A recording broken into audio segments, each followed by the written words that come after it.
쿵쾅! 무언가가 바닥으로 떨어집니다. 컵이 산산조각이 납니다. 침실의 적막과 칠흑 같은 어둠 속에서 달그락거리는 소리는 요란하게만 들립니다. 아직 일어나기에는 이른 시간이란 걸 알아요. 투덜대면서 손을 뻗고 핸드폰을 집어듭니다. 새벽 3시. 이건 말도 안 돼. 이놈의 고양이. 나쁜 점이요. 이런 일이 밤이면 밤마다 반복된다는 거죠. 고양이가 정신없이 집안을 돌아다니고 야옹거리고 물건을 떨어뜨립니다. 고양이가 어디 이상이 있는 건 아닐까요?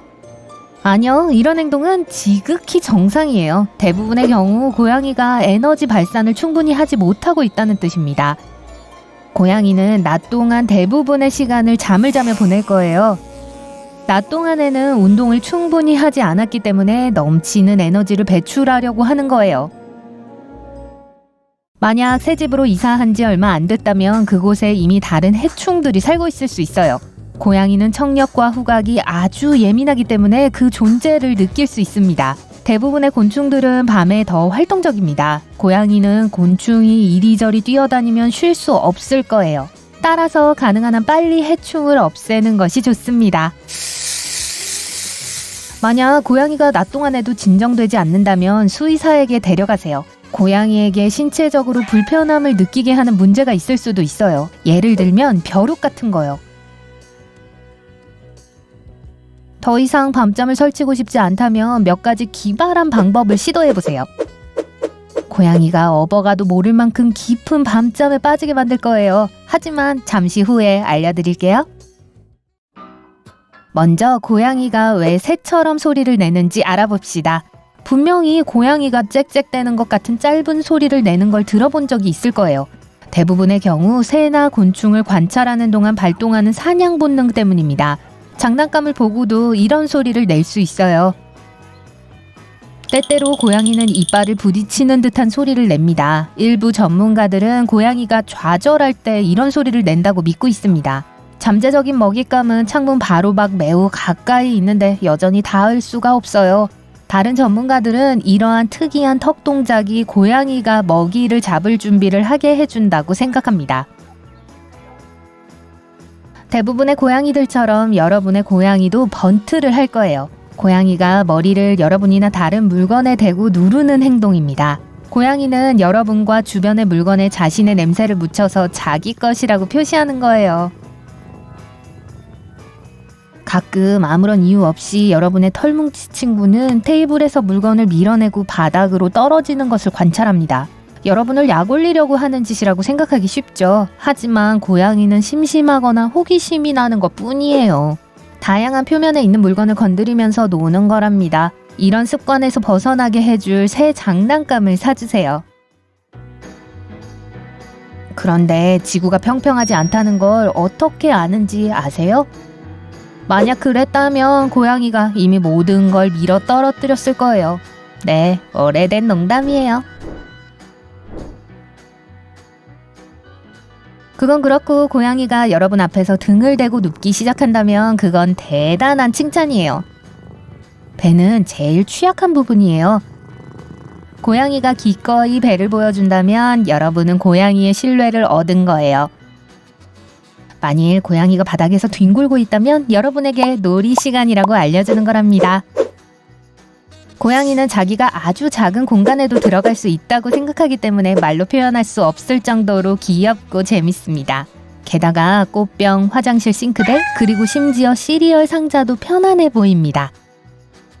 이렇게 작은 공간은 고양이를 안정되게 만듭니다. 또한 멀리서 주변을 관찰할 수 있고 아무도 몰래 다가올 수 없어요. 고양이는 여러분이 다른 사람에게 관심을 갖는 것을 질투하기 때문에 전화통화를 방해할 수 있어요. 이는 고양이 친구와 1대1 시간을 더 가져야 한다는 신호입니다. 고양이가 다리를 크게 벌린 채 아주 불편해 보이는 자세로 앉아 있더라도 걱정할 필요 없어요. 이건 고양이가 차분하고 편안하고 행복하다는 것을 의미합니다. 게다가 여러분을 신뢰하고 여러분과 함께 있으면 안전하다는 걸 알고 있어요. 고양이가 발톱을 물어뜯는 것을 본 적이 있을 거예요. 발톱 관리를 할 시간이에요. 아니면 무언가 불안한 것일 수도 있어요. 스스로를 진정시키려는 나쁜 습관이죠.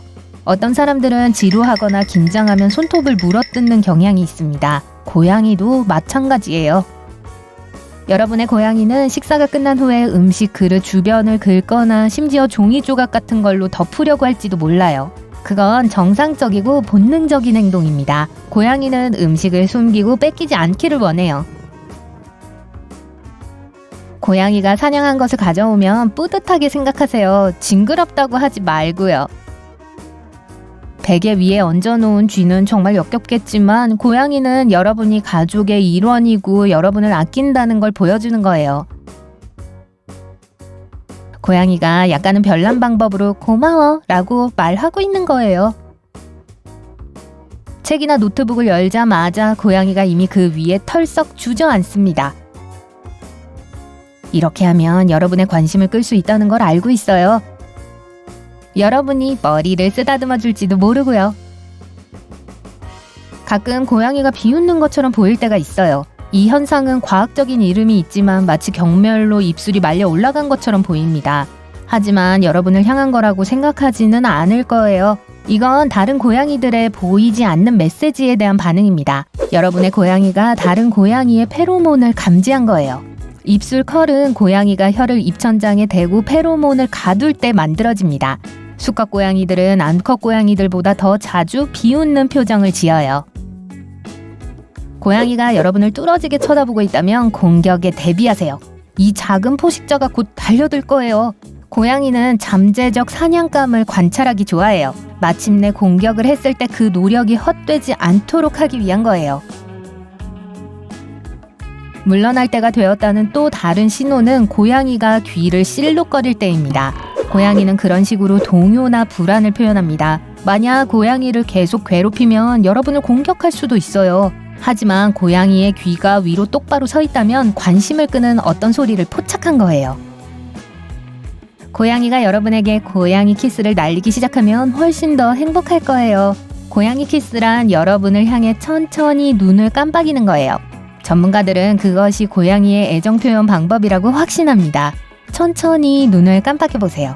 고양이도 담례로 눈키스를 보낼 거예요. 고양이는 다정하고 작은 야옹 소리로 인사를 합니다. 그런 귀여운 소리를 낸 후에 무릎에 뛰어들어 포옹을 요구할지도 몰라요. 하지만 시끄러운 야옹 소리라면 무언가를 요구하는 거예요. 당장 먹이를 주거나 왜 밥을 먹으려면 기다려야 하는지 설명해 주세요. 고양이가 무슨 일이 있어도 여러분을 쳐다보지 않아도 내버려 두세요. 고양이는 우리 사람만큼이나 혼자만의 시간이 필요해요. 때때로 자신만의 공간과 고독을 원해요. 고양이를 방해하지 않으면 여러분을 더 존경하게 될 거예요. 그리고 포옹을 원하면 다시 돌아올 겁니다. 이제 약속한 대로 여러분의 눈 밑 다크서클을 없애는 데 도움이 될 방법을 알려드립니다.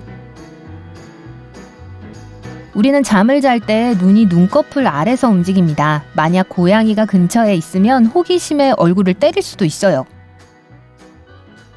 실수로 다치지 않으려면 밤에 고양이를 침실에서 내보내는 것이 더 좋아요. 만약 고양이가 문을 긁고 울면 고양이가 밟기 싫어하는 물건을 입구에 놓으세요. 양면 테이프, 알루미늄 호일 또는 비닐 카펫 러너의 돌기 부분이 위로 향하도록요. 저녁을 푸짐하게 먹이세요. 고양이는 배불리 먹고 나면 잠이 드는 경향이 있어요. 사람처럼요. 잠자리에 들기 전에 고양이와 긴 놀이 시간을 가지세요. 움직이고 흔들리는 장난감을 사용하세요. 쥐나 새와 같은 작은 먹이의 움직임과 비슷해요.